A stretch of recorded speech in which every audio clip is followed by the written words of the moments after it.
Ini kayaknya masih saudara sama seperti saya. Pak Anhar Gonggong ini dari Sulawesi, turunan Syekh Yusuf Makassar, menikah dengan Putri Sultan Ageng Tirtayasa. Kemudian turunannya ada di Tirtayasa, juga ada di Afrika Selatan, ada juga di Makassar. Nah, Pak Anhar Gonggong ini adalah cucu dari Sultan Banten, Sultan Tirtayasa, dan ulama besar sekali Sultan Makassar.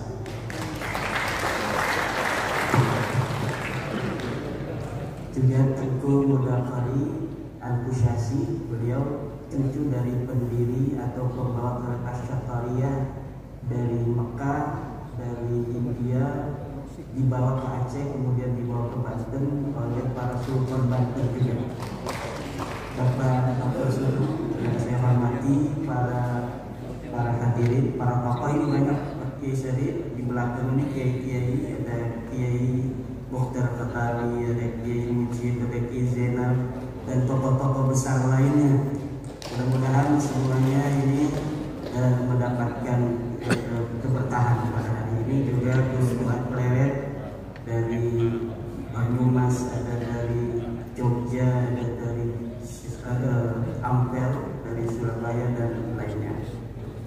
Hari ini kita bicara tentang sejarah dan genealogi. Sejarah adalah komunikasi tiada henti antara masa lalu, masa kini, dan masa yang akan datang. Menurut Napoleon Bonaparte, sejarah adalah dongeng-dongeng yang disepakati. Menurut Lawrence Durrell, sejarah adalah kesalahan-kesalahan yang selalu diulang-ulang. Saya tidak sepakat dengan Lawrence Durrell. Saya tidak sepakat dengan Napoleon Bonaparte yang menyatakan bahwa sejarah hanyalah dongeng-dongeng yang disepakati. Tetapi kita boleh tidak sepakat. Nyatanya, faktanya, ada sejarah atau ada narasi yang hari ini kita yakini sebagai sebuah kebenaran, tetapi ketika dibuktikan secara ilmu sejarah, maka gagal total untuk dikatakan sebuah peristiwa, sebuah tokoh itu adalah betul-betul peristiwa dan tokoh yang historis. Ilmu genealogi adalah merupakan bagian dari ilmu sejarah. Bahkan bisa dikatakan ilmu nasab atau ilmu genealogi merupakan ilmu bantu sejarah. Maka kajian ilmu nasab harus memiliki karakteristik kajian sejarah. Dia harus bersifat empiris, scientific evidence, harus bisa dibuktikan secara ilmiah. Tidak boleh ada sebuah narasi sejarah kita taken for granted, menerima begitu saja. Harus dibuktikan. Tidak boleh ada sebuah pengakuan nasab yang bersimultan pengakuan ini dengan privilege tertentu, baik secara sosial antropolog maupun secara paham keagamaan dari tafsir yang dapat diterima. Ketika ada susunan nasab umpama tentang baginda Nabi, dia mengaku merupakan bagian dari keturunan baginda Nabi besar Muhammad SAW, maka kita harus uji di meja saintifik, harus dibuktikan secara ilmiah berdasarkan metodologi kajian ilmiah sejarah yang dapat diterima bersama, bukan hanya diterima oleh ahli nasab, tapi juga logika kebenarannya dapat diterima oleh semua orang. Saya kecil-kecilan mengkaji nasab orang yang mengaku keturunan Nabi di Indonesia dari klan Ba'alawi yang selama ini mengaku sebagai besar Muhammad SAW. Saya gunakan prosedur di dalam kajian penelitian sejarah. Yang pertama adalah heuristik.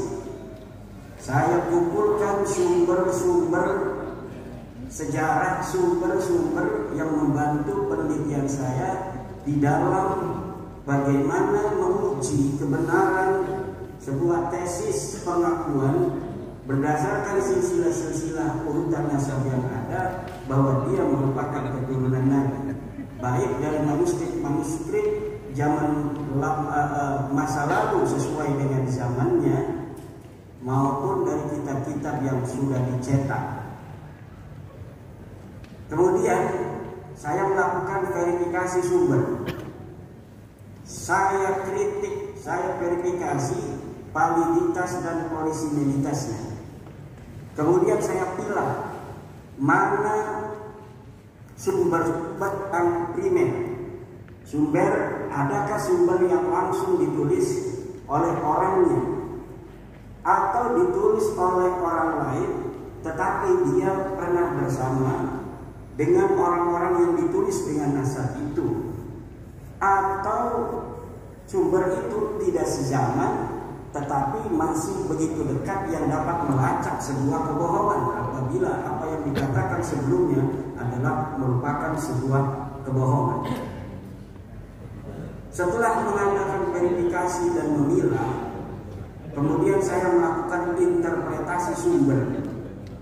Dari data-data yang saya ambil dari sumber-sumber itu, saya interpretasikan sehingga kemudian memunculkan sebuah kesimpulan sejarah historiografi bagaimana sebenarnya kedudukan dari nasab Ba'alawi tersebut. Dan inilah hari ini yang akan saya sajikan kepada Anda semua.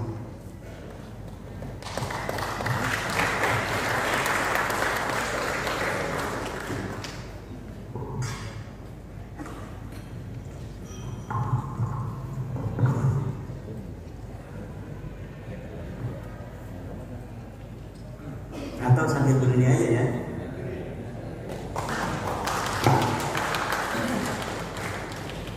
Kaum Ba'alawi yang kita kenal di Indonesia istilah Habib mengaku sebagai keturunan Nabi Muhammad SAW melalui jalur Ahmad bin Isa bin Muhammad An-Naqib bin Ali Al-Uraidi bin Ja'far Shadiq bin Muhammad Al-Baqir bin Ali Zainal Abidin bin Husain bin Fatimah Zahra bin Kanjeng Nabi besar Muhammad SAW. Ahmad bin Isa, ini titik poinnya. Dari sini yang diakui. Ahmad bin Isa ini wafat 345 Hijriah. Telah terkonfirmasi sebagai keturunan Nabi Muhammad SAW melalui pelacakan kitab Tahdidul Ansab karya Al-Ubaidili yang wafat tahun 435 Hijriah. Sosok Ahmad bin Isa ini lulus tes uji petik dari kitab nasab. Kemudian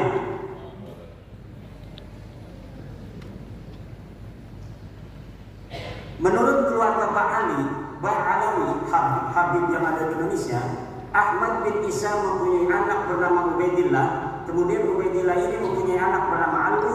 Alwi inilah yang menurut keluarga Ba'alawi adalah leluhur mereka. Alawi bin Ubaidillah bin Ahmad bin Isa bin Muhammad An-Naqib bin Ali Al-Uraidi bin Ja'far Shadiq Muhammad Al-Baqir bin Ali Zainal Abidin bin Husain bin Fatimah bin Nabi besar Muhammad SAW. Ini nasab mereka dan kita bisa lihat dari tokoh-tokoh mereka yang senang manjang-manjang nasab di media sosial. Semuanya akan bermuara kepada seseorang yang bernama Alwi yang disebut sebagai anak Ubaidillah. Ubaidillah ini adalah katanya anak Ahmad bin Isa. Ahmad bin Isa telah sahih sebagai keturunan Nabi. Selesai atau lulus uji petik dari kitab-kitab yang ada pada zamannya yang primer atau yang sekunder. Tetapi apakah betul seorang yang bernama Ahmad bin Isa ini mempunyai anak bernama Ubaidillah? Namun nasab ini tertolak. Saya senang kalau penulis bikin kesimpulan dulu biar orang itu tidak mengira-ngira. Karena urutan nasab seperti ini baru muncul dalam kitab keluarga Ba'alawi setelah 550 tahun pasca wafatnya Ahmad bin Isa. Tadi kita kenal wafatnya 345. Sedangkan kitab-kitab nasab yang paling dekat dengan masa hidupnya Ahmad bin Isa, yaitu kitab nasab yang ditulis di abad kelima, tidak menyebutkan bahwa Ahmad bin Isa mempunyai anak bernama Ubaidillah. Mulai dari kitab abad kelima, ke-6, ke-7, ke-8 tidak menyebutkan Ahmad bin Isa mempunyai seorang anak yang namanya Ubaid atau Ubaidillah. Next.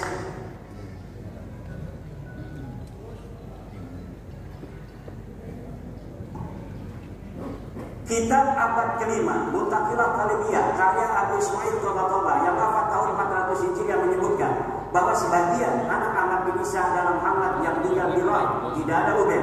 Kitab abad kelima, Tahdhibul Ansar, karya Al-Ubaidili yang wafat tahun 435 menyebutkan pula bahwa sebagian anak Ahmad bin Isa adalah Muhammad.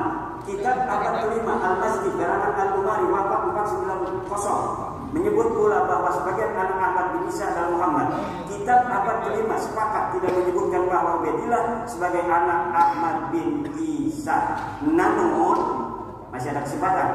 Kitab-kitab abad kelima tersebut masih membuka masuknya nama lain dari anak-anak Ahmad bin Isa karena kalimat yang dipakai adalah kalimat yang tidak menunjukkan makna terbatas atau hasar.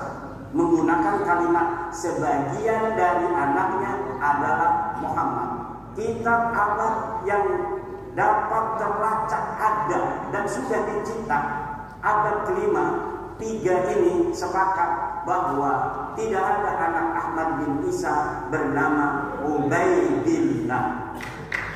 Next. Kitab abad ke-6, As-Sajarah Al-Mubarakah yang ditulis tahun 597 Hijriah, karya dari Imam Al-Raji yang wafat 606 Hijriah menyebutkan bahwa keturunan Ahmad bin Isa hanyalah dari 3 putranya, yaitu Muhammad, Ali, dan Husain. Ini sudah hasr. Imam Al-Raji ketika menyatakan anak Ahmad hanya 3 menggunakan jumlah ismiyah, faqiduhu min salasati banin. Menurut ulama nasab, apabila kitab nasab menggunakan terma jumlah ismiyah, ini menunjukkan makna asal atau terbatas. Berbeda ketika ulama nasab menggunakan jumlah fi'liyah, misal fa'aqaba min salasati banin, ini masih memungkinkan ada nama lain selain 3. Tapi ketika terma kalimat menggunakan jumlah ismiyah seperti As-Sajarah Al-Mubarakah seperti itu, maka berarti yang bisa direkam secara meyakinkan oleh Imam Al-Raji berdasarkan ilmunya adalah bahwa anak Ahmad bin Isa hanya 3, yaitu Muhammad, Ali, dan Husain. Tidak ada Ubaid. Begitu pula lafaz salasati banin merupakan isim adad bilangan. Menurut ahli usul fikih, lafaz adad merupakan salah satu lafaz khusus. Jika dikatakan fa'id'ad faqafaratuhu id'am asyarati masakin, maka maksudnya adalah 10 orang miskin, tidak kurang tidak lebih. Maka ketika di abad ke-9, 550 tahun setelah wafatnya Ahmad bin Isa, dikatakan bahwa Ahmad mempunyai anak bernama Ubaidillah, maka nama itu tertolak. Lalu dari mana Imam Al-Raji mengetahui 3 ini?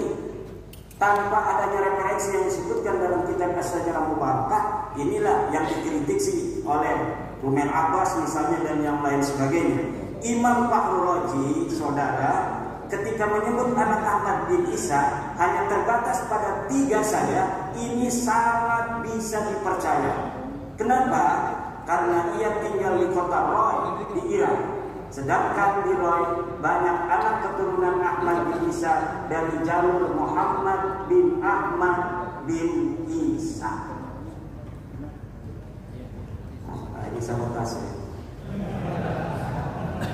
Jangan-jangan ini yang pegang.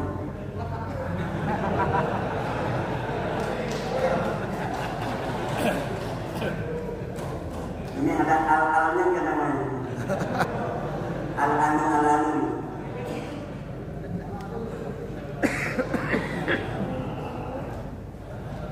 Kitab abad ke-7 Ini tadi abad ke-6 sudah dihasal bahwa anak itu mati.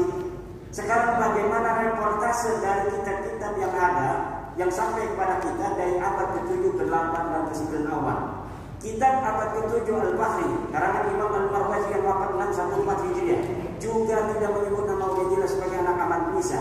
Dia hanya menyebutkan bahwa sebagai anak Ahmad bin Isa adalah Muhammad. Kitab abad ke-8 Al-Asili karya At-Taqtaqi yang wafat 709 Hijriah menyatakan bahwa sebagian anak Ahmad bin Isa adalah Muhammad.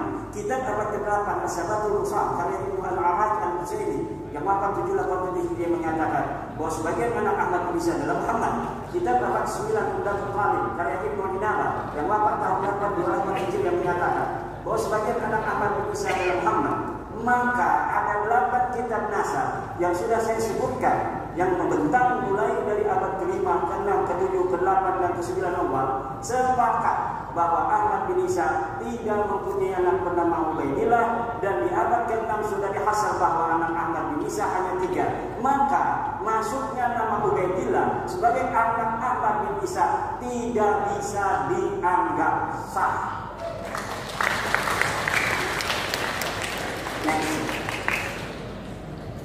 Kapan muncul nama Ubaidillah sebagai anak Ahmad bin Isa? Ubaidillah muncul sebagai anak Ahmad bin Isa pada abad 9 Hijriah. Dimunculkan oleh Habib Ali bin Abu Bakar As-Sakran yang wafat 895 Hijriah dalam kitabnya Al-Buqa Al-Musiqah dengan menghusnul doni. Ini bahasa saya. Kalau bahasa Tengku ini nggak boleh katanya husnul doni. Nama Abdullah yang ada pada As-Suluk sebagai Ubaidillah. Ceritanya ada kitab sejarah yang menyebutkan sebuah silsilah dari seorang ahli hadis yang bernama Ali Abu Hasan Ali bin Muhammad. Terus binnya kemudian dia bin Abdullah bin Ahmad bin Isa. Lalu kata keluarga Habib ini, oh saya punya leluhur namanya Ubaid.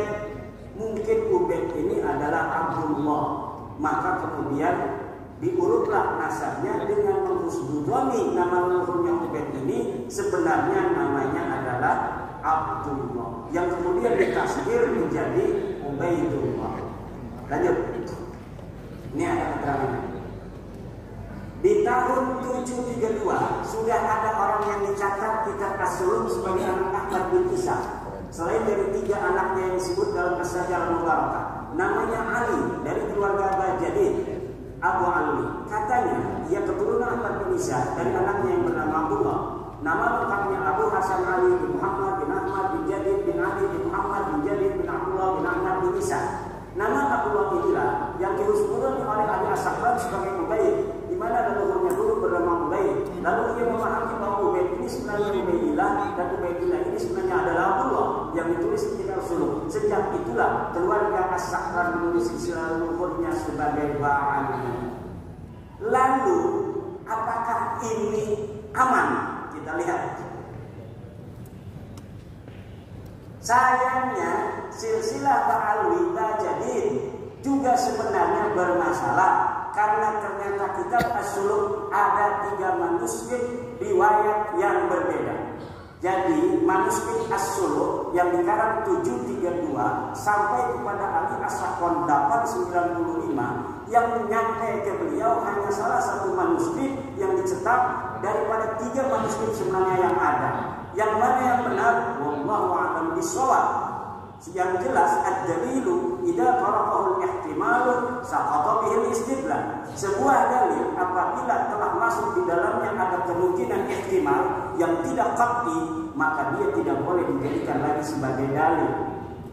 Manuskrip pertama silsilah Jadid terdapat dalam manuskrip di Paris berangkat tahun 810 Hijriah.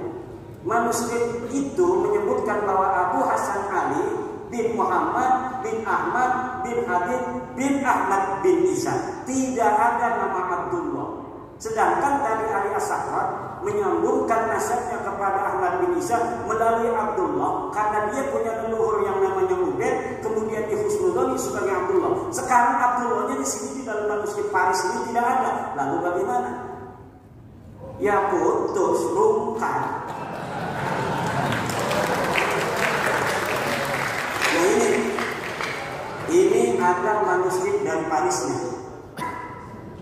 Kalau kita bicara sejarah, harus scientific evidence yang dapat dibuktikan dalam meja ilmiah. Dari manuskrip ini, bagaimana seorang Abu Hasan Ali yang disebut As-Suluk, wafat tahun 620 Hijriah. Ini Abu Hasan Ali disebut dalam kitab As-Suluk. As-Suluk ini adalah kitab sejarah yang menjadi panduan orang-orang Yaman untuk mengurutkan silsilah keamanan mereka hari ini. Dan ini dapat dipercaya dengan As-Suluk. Maka banyak orang-orang yang mencantumkan diri dalam sejarah asli As-Suluk agar leluhur mereka nampak menyejarah, walaupun dulunya leluhur mereka tidaklah terjadi sesuatu hal yang membanggakan dan berprestasi.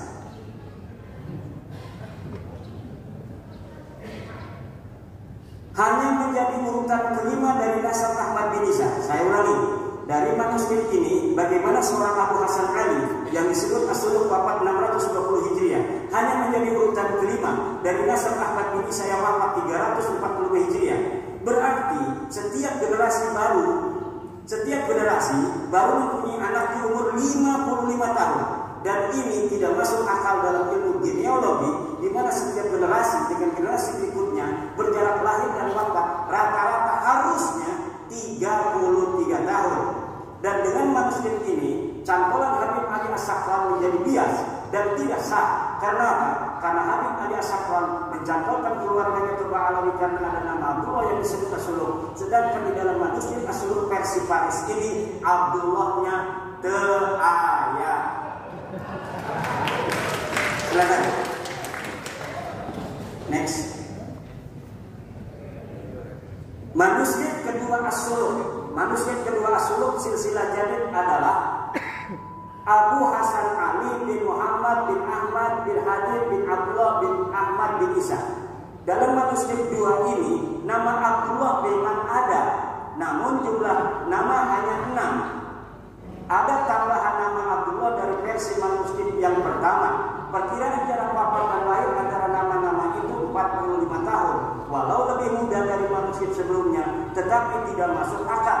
Ditambah dari sini dipahami bahwa nasab Jadid ini muttoribah, berubah-ubah, yang menunjukkan bahwa nasabnya ada masalah, sulit untuk dikatakan sahih. Lanjut.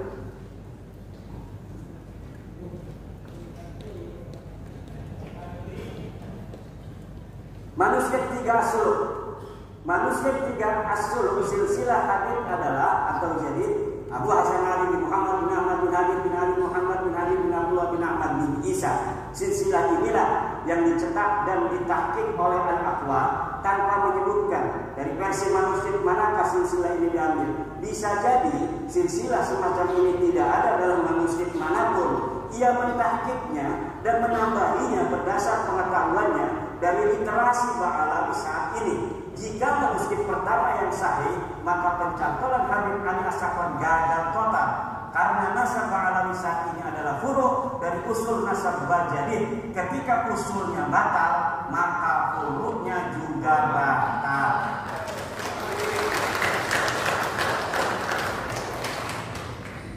Ini penting dan belum diungkapkan siapapun.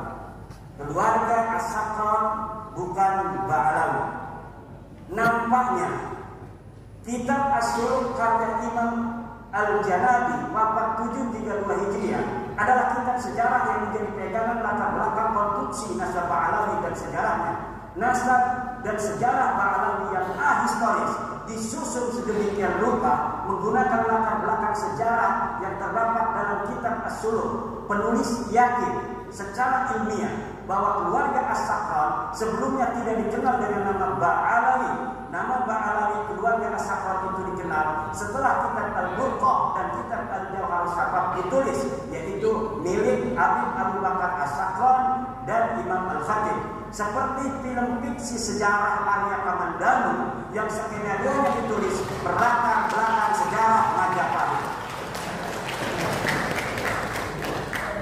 Ada orang namanya Ba'alawi dulu, ada silsilahnya ditulis dalam kitab sejarah. Lalu orang yang abad 9 mengatakan, itu leluhur saya. Sejak itulah dia menggunakan nama yang ada dalam kitab itu untuk keluarga dia dan keturunannya. Next.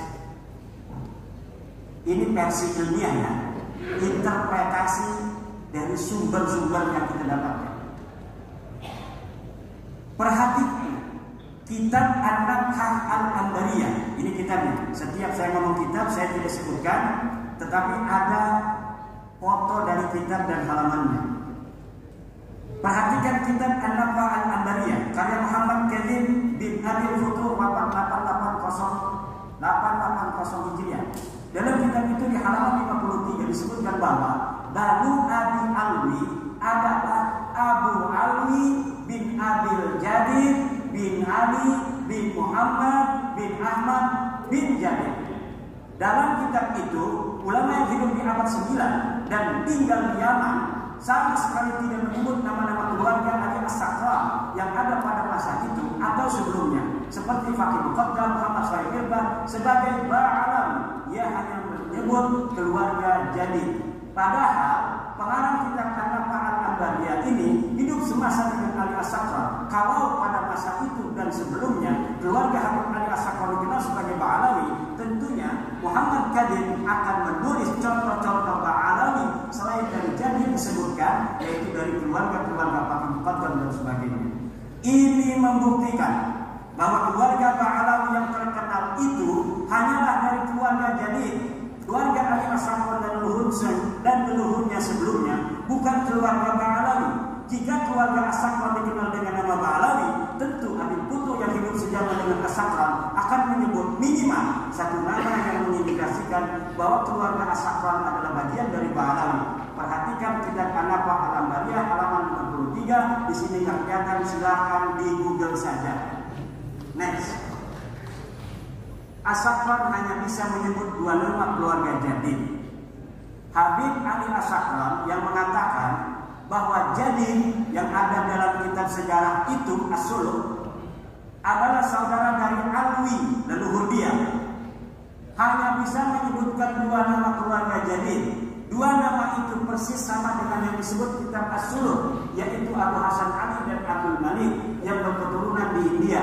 Jika Jadid adalah betul-betul saudara Alwi, leluhurnya yang ditulis, dan ini pun saya yakin tidak ada orangnya, tentu akan banyak nama-nama selain keduanya yang diketahui Ali As-Sakram. Tapi mengapa As-Sakram seperti orang asing di keluarga Bajadid hanya mengetahui dua nama dari keluarga Bajadid yang diketahui dari kitab As-Suluk, yang bukan hanya diketahui oleh dia, kita juga mengetahui bahwa keluarga Jadid mempunyai dua nama yang tertulis dalam sejarah, yaitu Abu Hasan Ali dan Abdul Malik. Apa bedanya saya dengan dia? Sama-sama mempunyai dua nama saja, padahal dia mengaku sebagai keluarga besar. Silakan. Makam Ahmad bin Isa ditemukan setelah 602 tahun.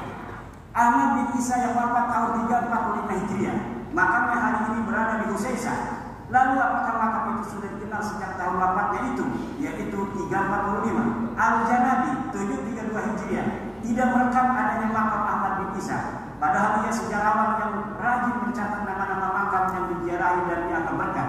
Artinya, pada tahun 732 Hijriah itu, makam Ahmad bin Isa belum dikenal seperti saat ini. Telah berjarak 387 tahun sejak wafatnya, makam Ahmad bin Isa belum dikenal orang.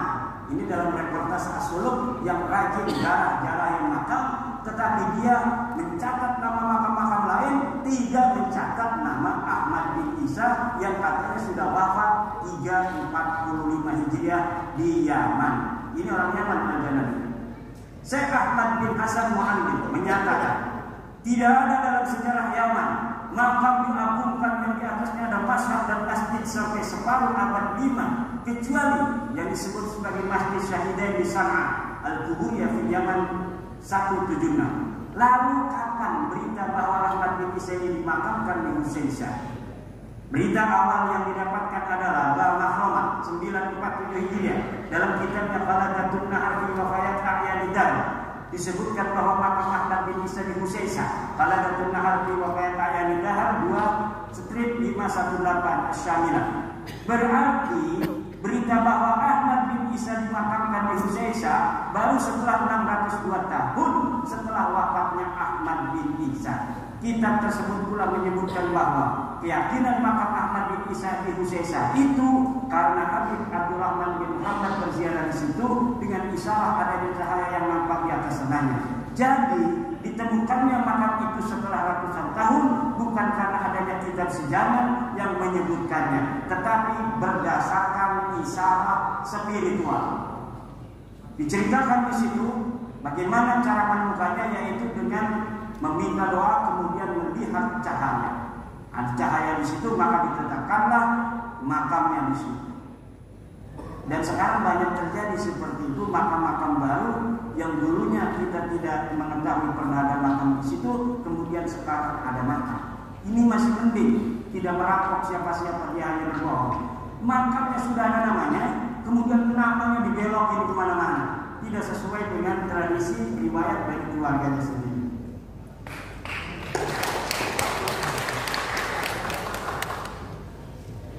Kitab-kitab sejarah yang ditulis setelah masa Ahmad bin Isa sampai abad 9. Ini kitab sejarah, tadi kitab nasab. Sekarang kitab-kitab sejarah yang ditulis setelah masa Ahmad bin Isa sampai abad 9 tidak menyebutkan keberadaan keluarga Ubaidillah dan keturunannya di Hadramaut sebagai seorang sayyid, atau tidak sebagai sayyid pun tidak ada sama sekali. Kitab-kitab apa saja?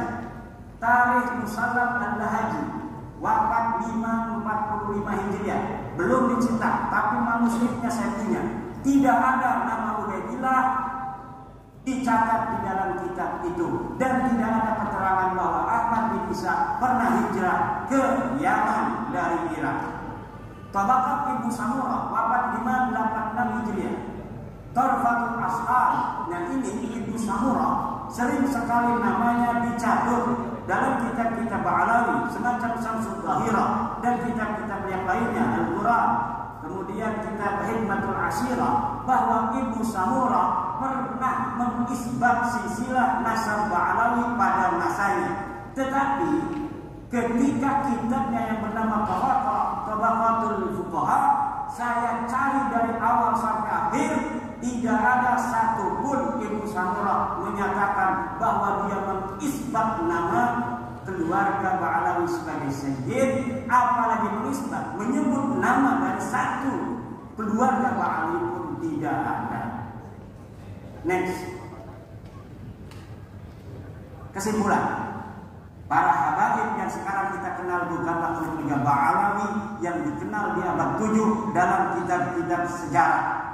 Keluarga Ba'alawi adalah keluarga Jadid yang disebut dalam kitab Asyur 3732 Hijriah yang terputus dari Nabi Muhammad SAW karena Abdullah bukanlah anak Ahmad bin Isa.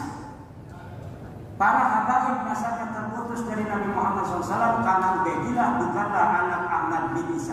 Jadi Ba'alawi sendiri yang ada dalam kitab itu tertolak sebagai keluarga Nabi karena Abdullah bukanlah anak dari Ahmad bin Isa berdasarkan kitab-kitab abad ke-6 dan abad ke-5. Kemudian ada orang nyantol kepada nama itu, ya yang dicantolnya itu rungkat, dianya ikut rungkat.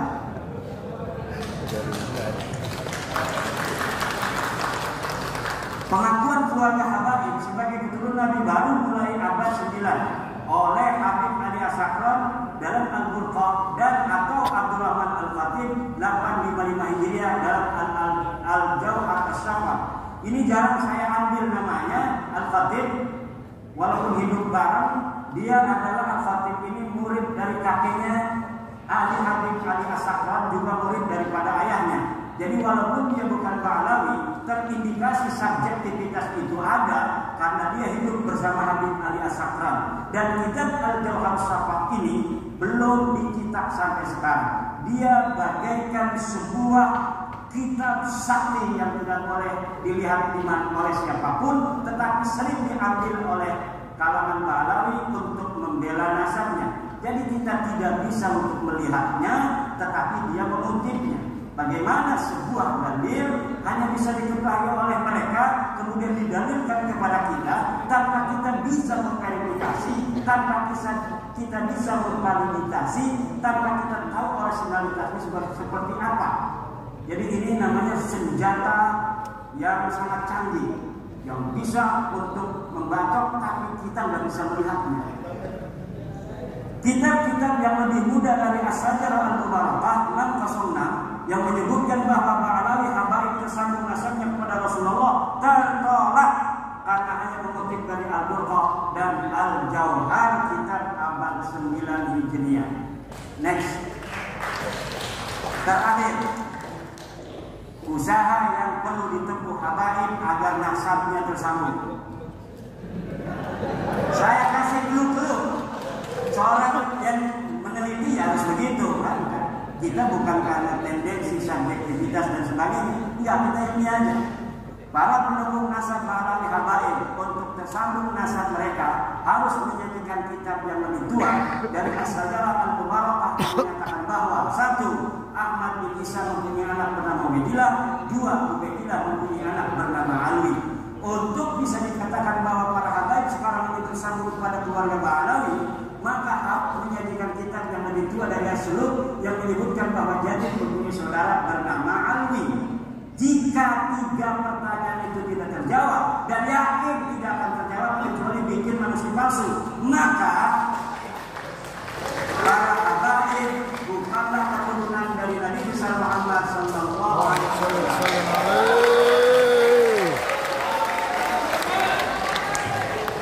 Sallu ala Nabi.